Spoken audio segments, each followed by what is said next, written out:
500 give me.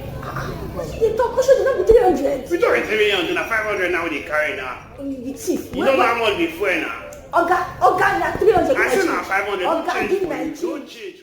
Inflation. Just a word. But like yeast, it makes everything rise. Rise so high, even our savings can't fight. From food, to transportation, to clothing, to even rent.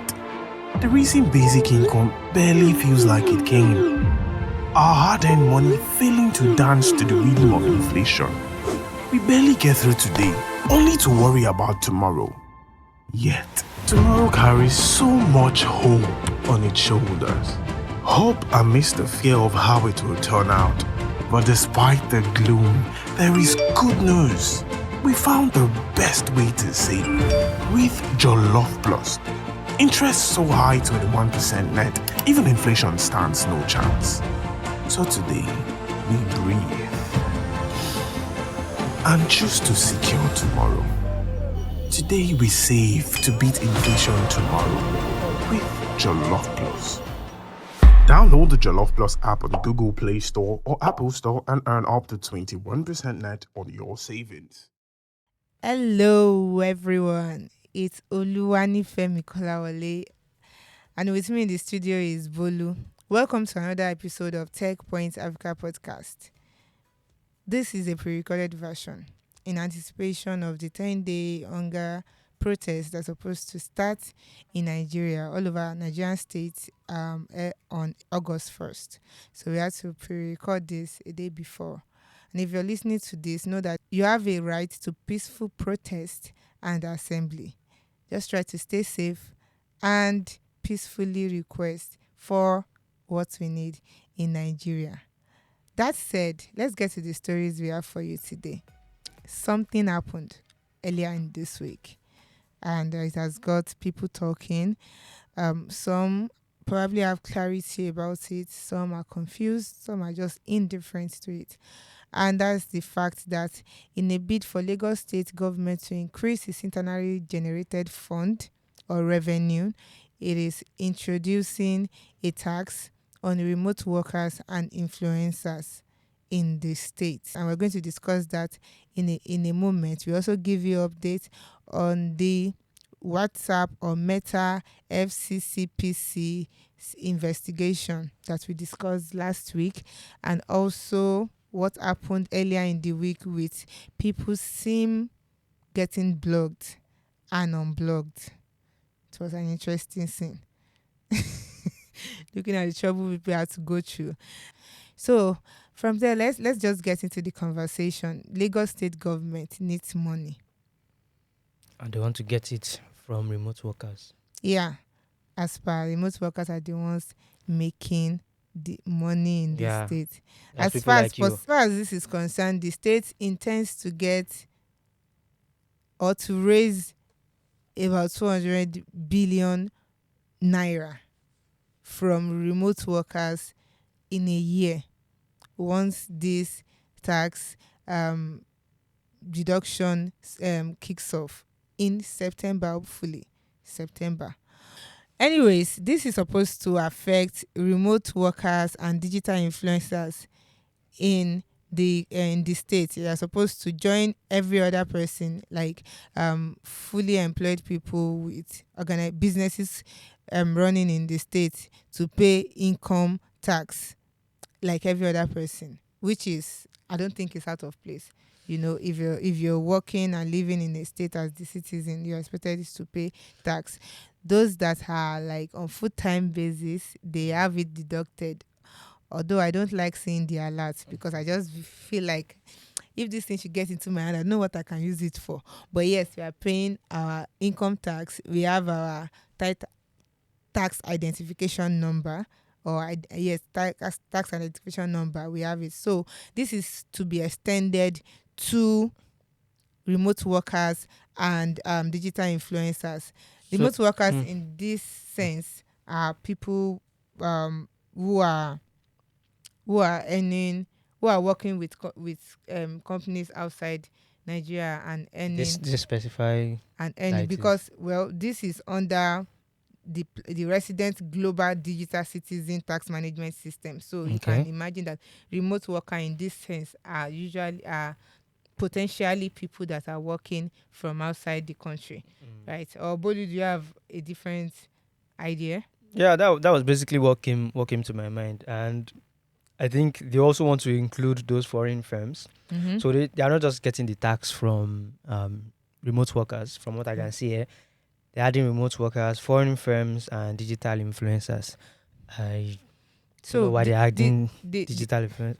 Yeah. digital influencers. So okay, based on the arguments that I've been saying, like you're supposed to pay tax if you're expected to pay tax, right? And since not everybody would self identify, if that is the right word, or declare their assets by themselves, or working with an establishment that we automatically deduct this statutory remission, there have to be some other ways through which you can pay this tax, that is income tax, because you're earning in that state.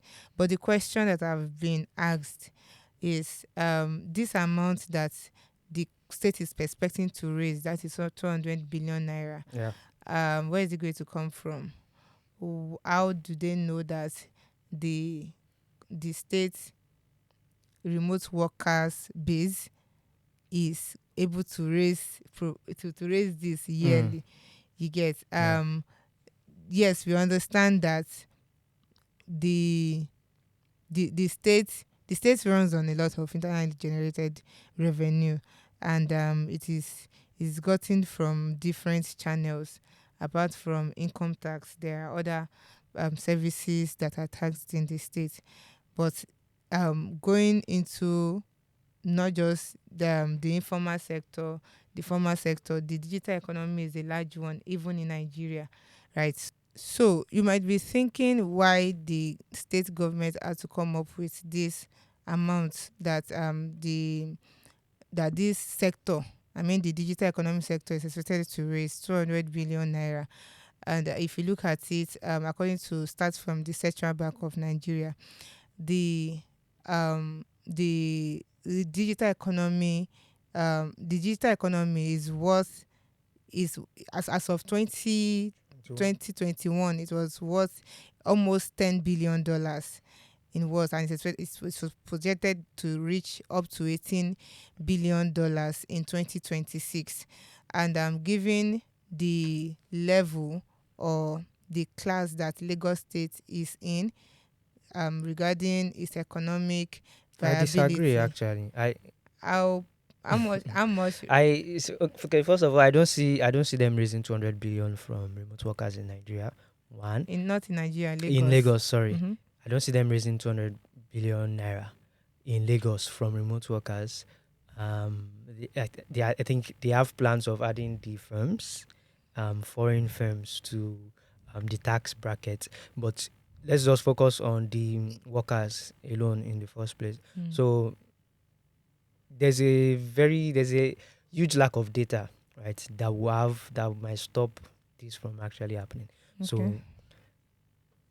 you can't really get a concrete figure on how many remote workers, right, that work for foreign companies that we have in Nigeria.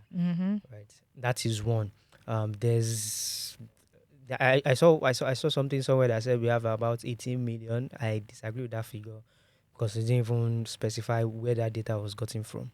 Right, but I don't think we have 18 million remote workers in Nigeria. How many people in Nigeria have stable jobs? Right, so that's one thing to consider. And then remote workers that work for foreign companies. If you spend a lot of time on Twitter, you might want to think that they are a lot, but the truth is they are not.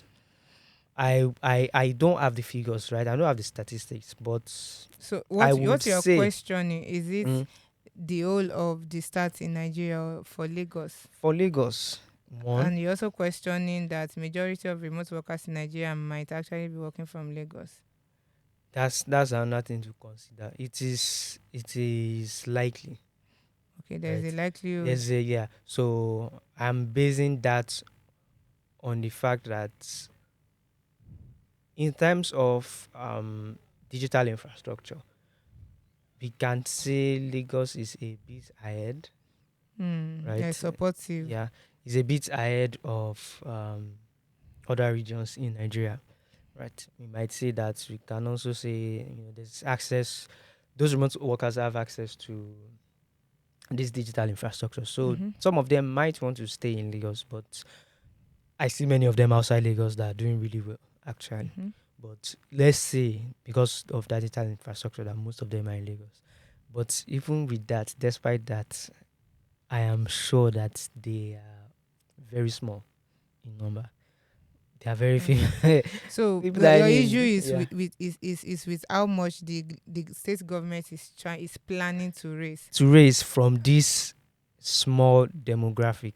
demography, and you know that they are earning in FX Yes, regardless, 200 billion naira is not annually. annually is not small. So what else I think they might be trying to do to reach that figure is they mentioned, so like you said, it is called they gave it a very interesting Resident name, Global Digital Digital Citizen Citizen Tax Tax Management System and they said it will target remote workers, foreign firms, and and digital digital influencers. influencers. So I think the majority might be coming from those foreign firms.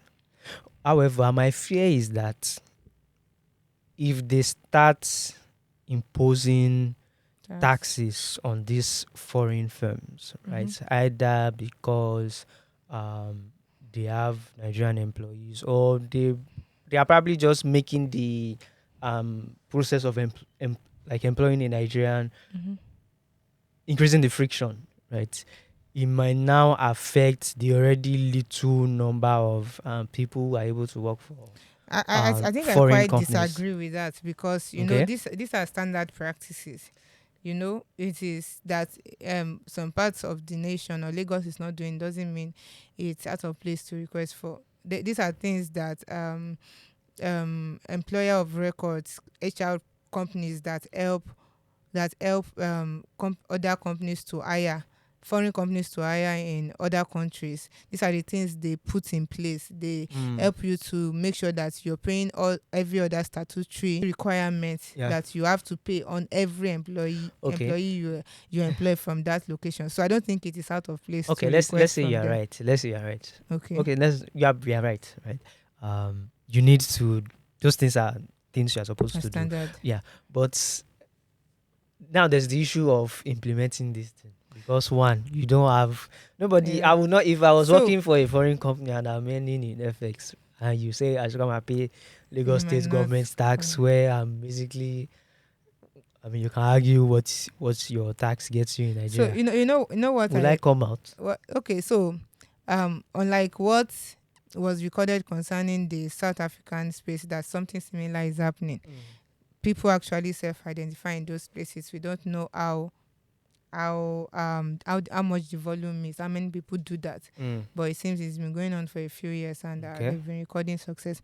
So what is possible in the Nigerian space is that you know how remittances are quite challenging, and there are only a few players in this space through which you can get your foreign pay, your FX pay.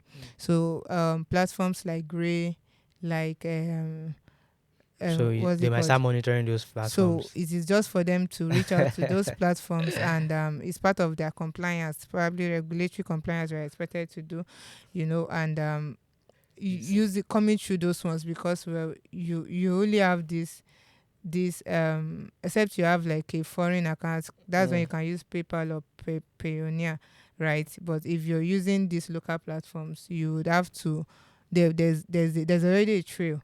So that can be a way of getting this tax. It might look like challenging and impossible, but I think if the state government wants to do this thing, well, they might go your way. When it has to do with tax issue, they have their ways around it. Yeah, they can go your way, but I think another way they can do it is if there were actually incentives for paying tax. Yes. Talking about incentives, I would come forward. Why do we pay tax in the first instance? We pay tax to get the government to take care of some basic things for you.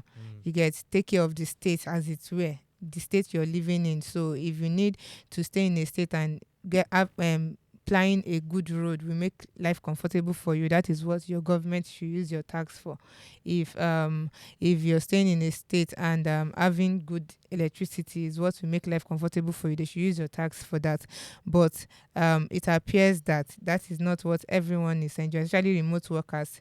Any conversation that comes up with people working remotely, the digital economy, we always mention the infrastructural problem, which includes internet access, other infrastructure including electricity, having access to good roads, and every other thing that's supposed to make life comfortable for you. Those things are not made available. You probably have your own government around you because you're providing water for yourself, providing light, providing road, providing accommodation for yourself, Providing electricity. So now electricity for yourself. No, so now you're telling me to pay tax.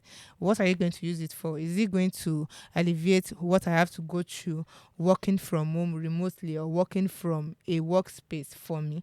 So there are a lot of things to address here, not just pay tax, right? You have to. The Nigerian government don't have like this reputation for using standing by their tax words judiciously. Yes, that's the word. So now that they are asking remote workers to do this, even though they are the ones that have probably been providing these things for themselves, might be a hard call, but it's something we would love to see. September is very close. We would love to see the implementation, and probably the state government will also have like conversations with stakeholders.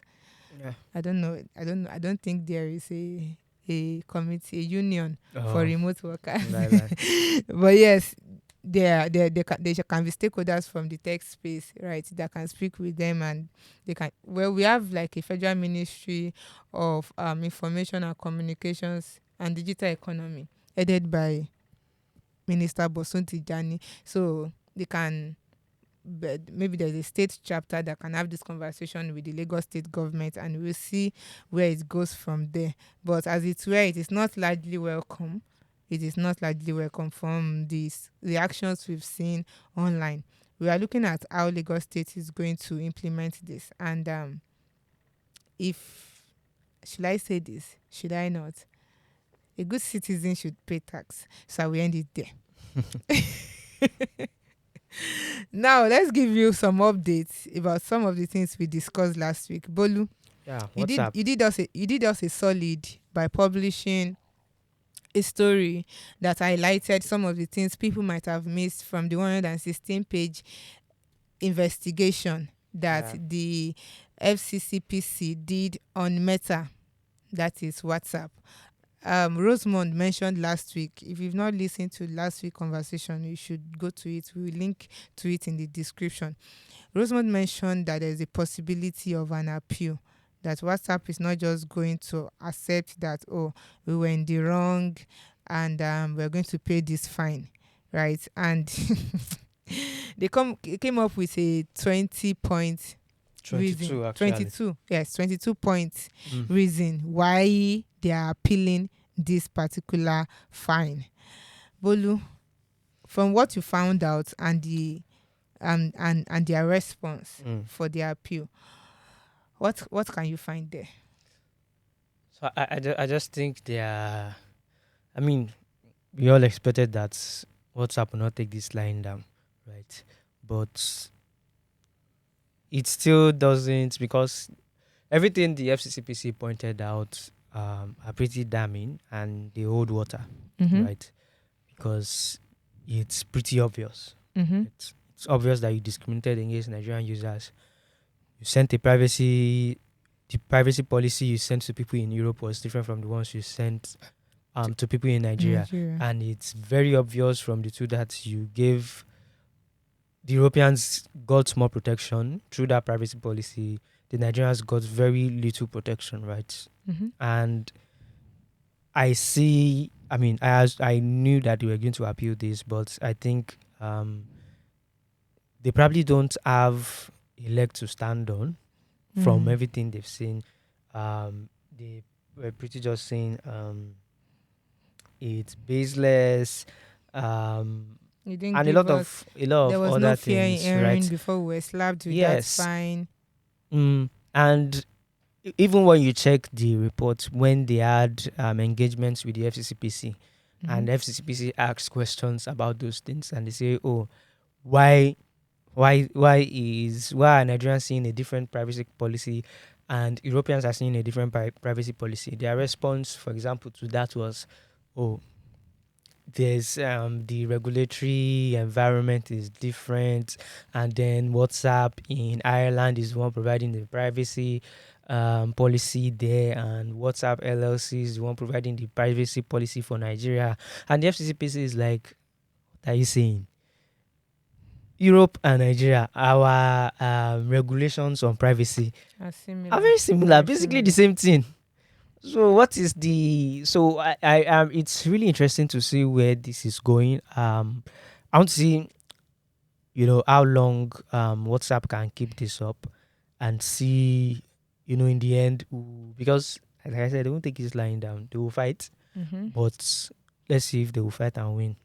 So FCCPC, we've not gotten a response from FCCPC how they plan to proceed from here following this appeal.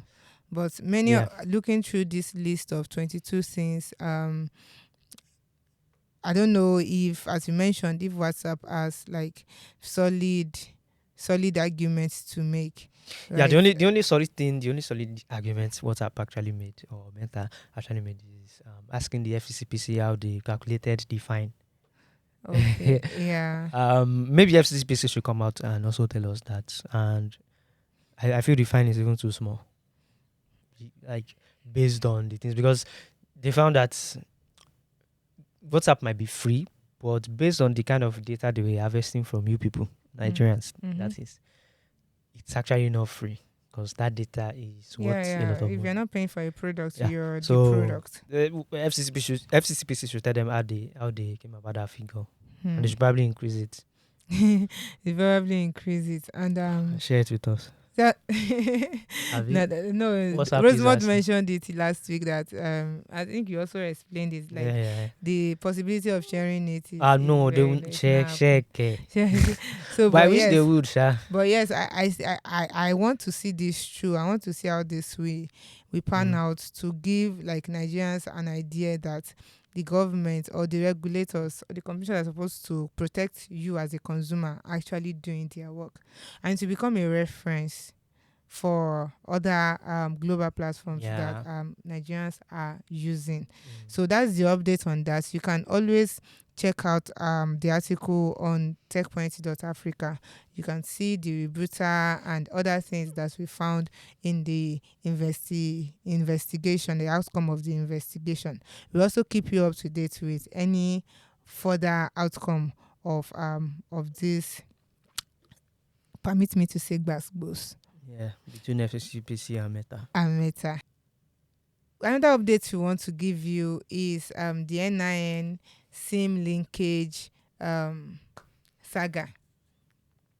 I have a memory edged in my head about from the last time there was like a deadline attached to NIN-SIM linkage, that anyone that does not do it their SIMs will be blocked. And Bolu happened to be around to capture that with a picture. Yes. I do not like that picture, but yes, it is a testament. Police flogged Femi on that day, in case you are wondering. It is a testament to the kind of struggle that happens when these kind of things happen. But the one that happened this week was quite unique and different from the one from before.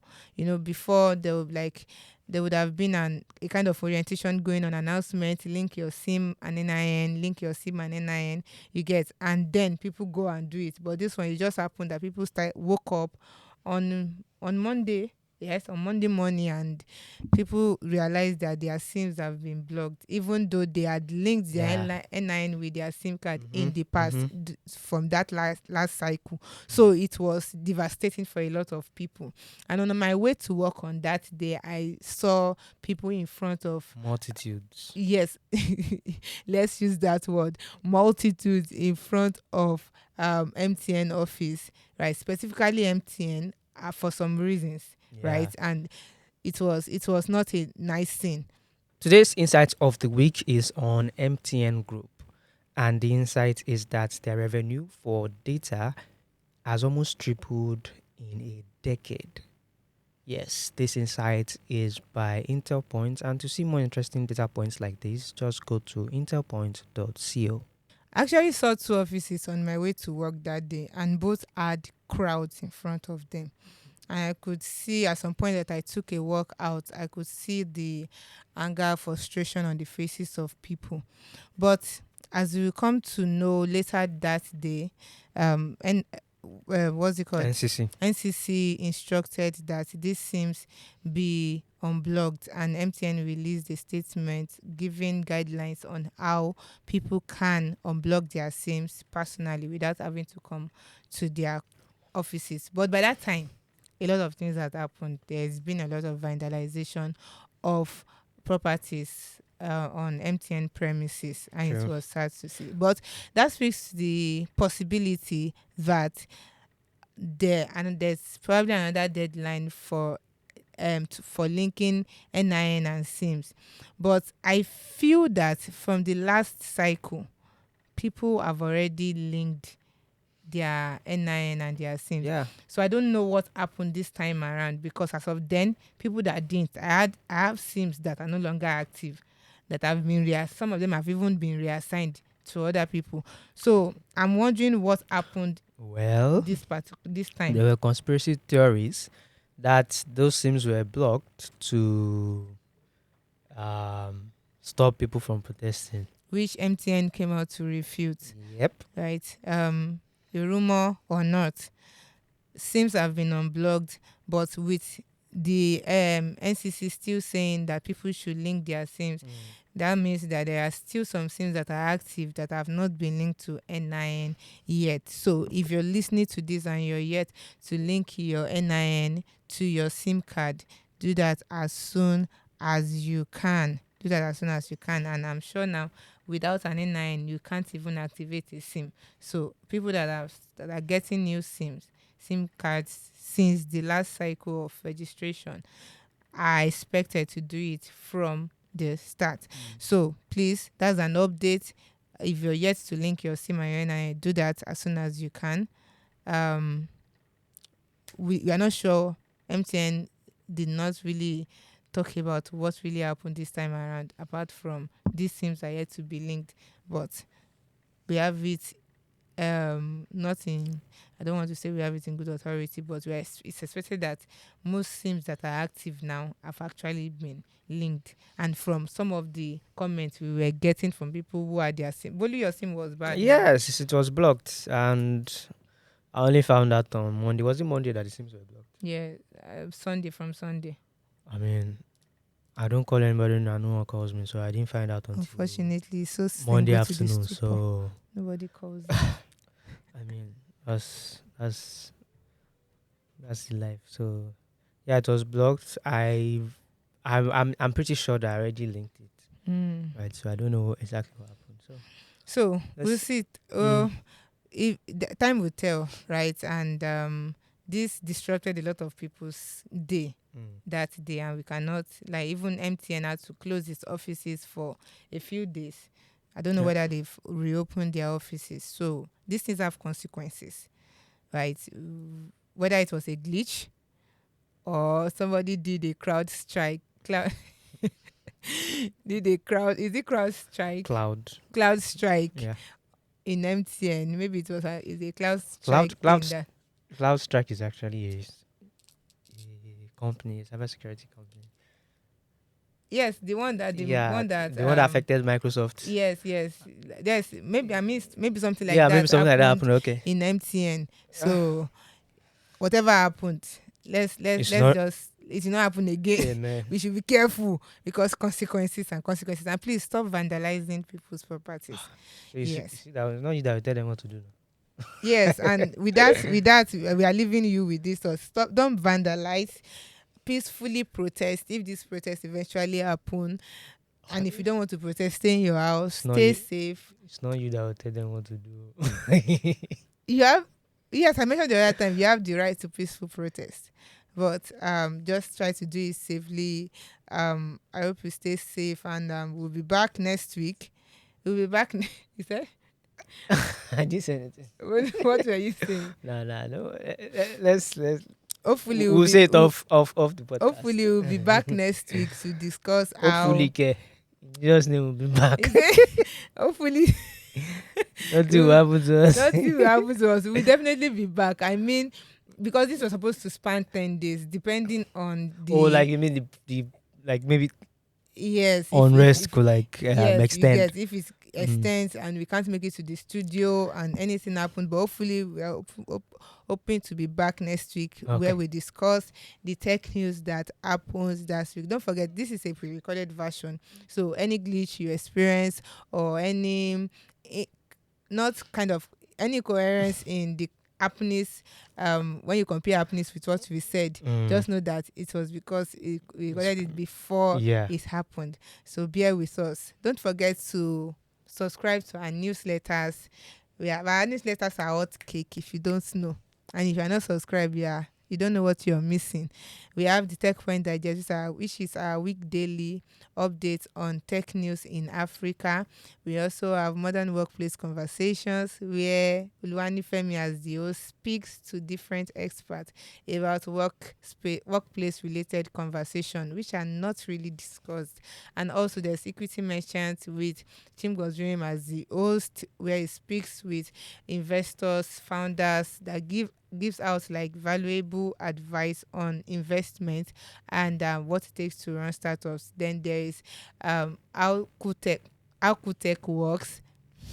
Thank you. Confuses me every other day. How cool tech works. With Bolu as the host, where he talks about the intricacies of some of the tiny things that are tech that you use that you don't even know what goes on in the background. It gives you an in-depth explanation. Like make sure you watch out for this Friday zone. I'm talking about capture. Probably heard of capture. Yeah, that I'm thing, looking forward that to thing that. where you just click. I'm not a robot. And you're not a robot. I hate that thing. Excuse So, me, you're a robot. You're a computer. You're a robot. I'm telling you, it's actually a very interesting thing, and if you don't already know, you'll probably be surprised that how exactly that thing works and why that thing exists. So so look stay forward tuned. to it. So it's will not be coming out just on Friday or Saturday. There's an accompanying podcast. So there's How Could Tech Work podcast. You can subscribe on Spotify and on Apple Podcasts and anywhere else you get your podcast. And also there is also the Modern Workplace Conversations podcast. The newsletter is Modern Workplace Newsletter. So subscribe to all this and stay in touch with us. Are we not your faves? Thank you for joining us today. Next week is another time. Enjoy the rest of your week. Bye. Bye-bye.